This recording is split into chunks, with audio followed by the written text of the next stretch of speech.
Hi friends, स्वागत आहे तुमचं एका नवीन व्हिडिओमध्ये। तर आज मी बनवणार आहे तिळाची छान अशी वडी।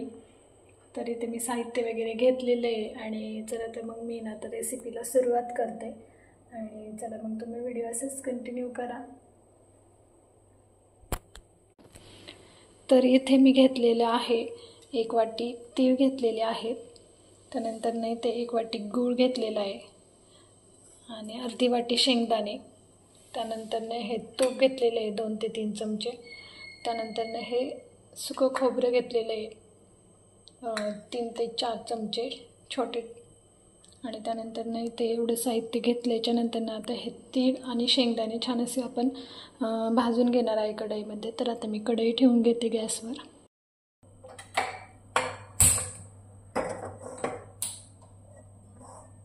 तर कढई गरम होण्यासाठी मी ठेवली आहे।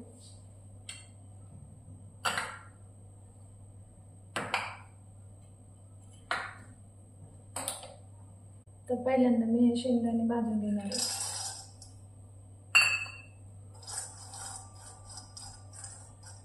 शेंगदाणे छान असे भाजले गेले पाहिजे, त्यासाठी व्यवस्थित शेंगदाणे भाजून घ्यायचे। ते आतमध्ये छान असे भाजले गेले पाहिजेत, त्यामुळे मग व्यवस्थित आपले शेंगदाणे भाजून घेते मी।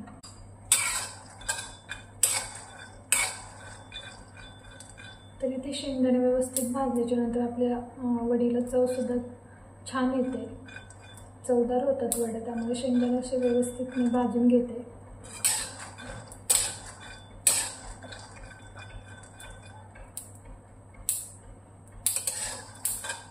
आणि आता ते गार करण्यासाठी एका डिशमध्ये मी काढून घेते। ते व्यवस्थित भाजले गेलेले आहेत।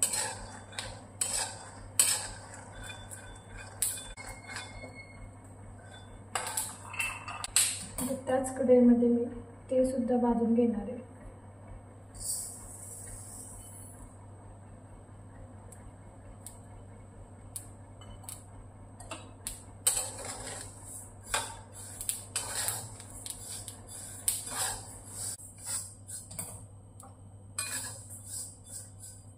तर इथे मी तीळ भाजून घेते आणि तीळ सुद्धा असेच व्यवस्थित भाजून घ्यायचे, म्हणजे काढून घेणार आहे। आणि कुठलाही पदार्थ भाजल्याच्या नंतर त्याचा सुगंध येतो, तो मस्त येतो। तर आता इथे मी आपले तीळ भाजून घेतलेले आहेत व्यवस्थित, आणि आता हे गार करण्यासाठी मी एका वाटीमध्ये काढून घेते।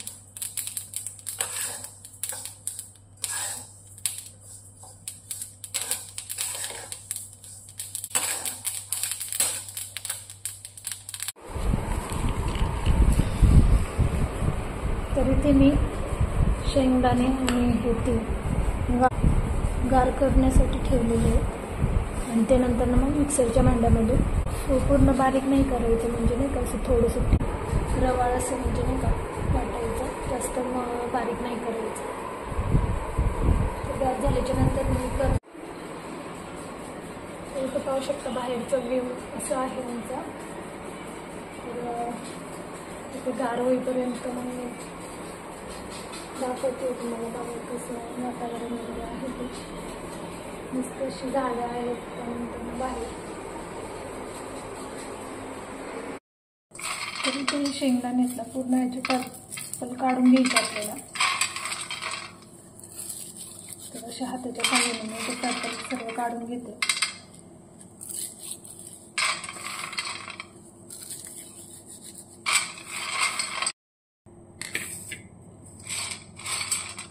तर इथे पाहू शकता मी त्याचे पूर्ण असे पल काढून घेतलेले आहेत शेंगदाण्याचे, आणि आता हे थंड पण झालेले आहेत।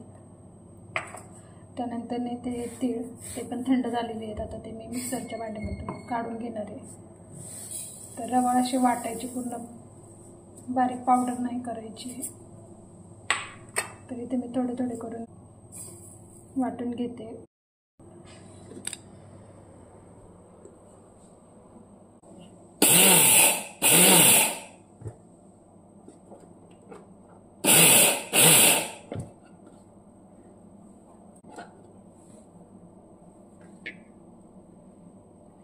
पाहू शकता या पद्धतीने इथे मी वाटलेले आहेत, घेतलेले आहेत। पाहू शकता इथे रवाळ असे मी बारीक करून घेतलेले आहेत। त्यानंतर आता हे शेंगदाणे सुद्धा मी असेच जाडसरच बारीक करणार आहे, पूर्ण कूट करणार नाही आहे. तर चला तर मग मी मिक्सरच्या भांड्यातून काढून घेते.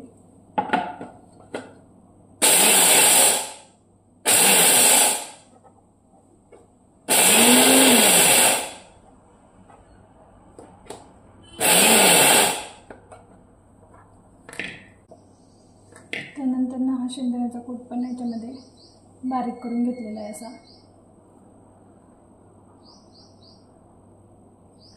ते सर्व मिक्स केलं तरी चालेल, त्यामुळे मग मी एकाच भांड्यात काढून घेतलेलं आहे सर्व. तर इथे मी हे ताट घेतलेलं आहे आणि त्याला असं तूप लावून घेते आधी.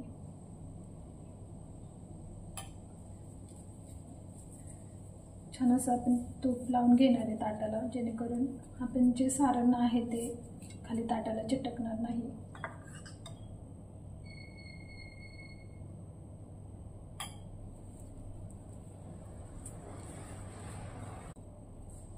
तर ते पाहू शकता छान असं मी ताटाला तूप लावून घेतलेलं आहे. अगोदरच तूप लावून ठेवायचं, म्हणजे आपल्याला गरम गरम ते सारण याच्यामध्ये ओतावं लागतं. त्यामुळे मग अगोदरच व्यवस्थित ताटाला मी ते तूप लावून घेतलेले.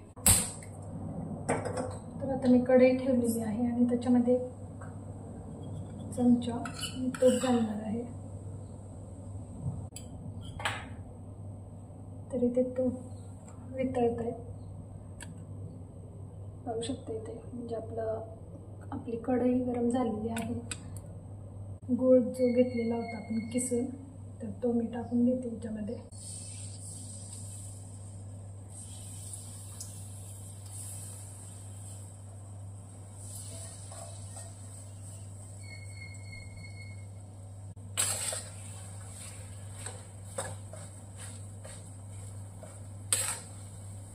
तर इथे आपल्याला गूळ फक्त वितळून घ्यायचं आहे, पाक वगैरे काही करायचं नाही आहे.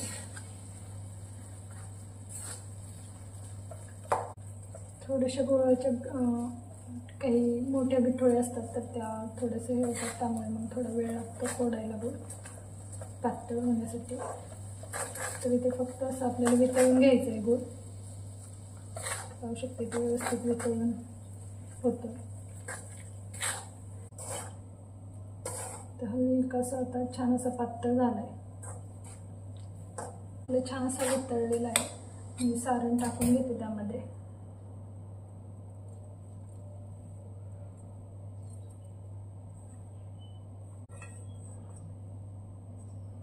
सर्व मिक्स करून घ्यायचं.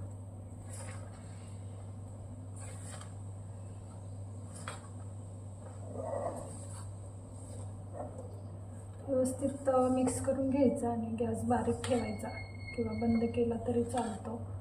थोडंसं बारीक ठेवलेलं आहे आणि सर्व सारण मिक्स करून घेते व्यवस्थित.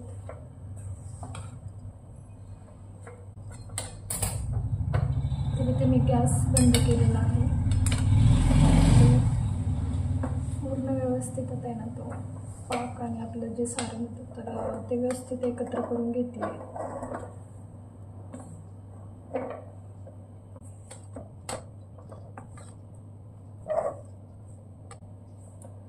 पाहू शकते व्यवस्थित एकत्र झालेलं आहे. त्यानंतर मी आता एका ताटामध्ये काढून घेणार आहे. तर या पद्धतीने मी इथे सेट करून घेतलेले आहे आणि आता मी हलकंसं गरम आहे तेव्हाच वड्या पाडून घेणार आहे. तर पाहू शकता तुम्हाला ज्या आकारामध्ये कापायच्या आहेत त्या आकारामध्ये कापून घ्यायच्या, चौकोनी किंवा त्रिकोणी.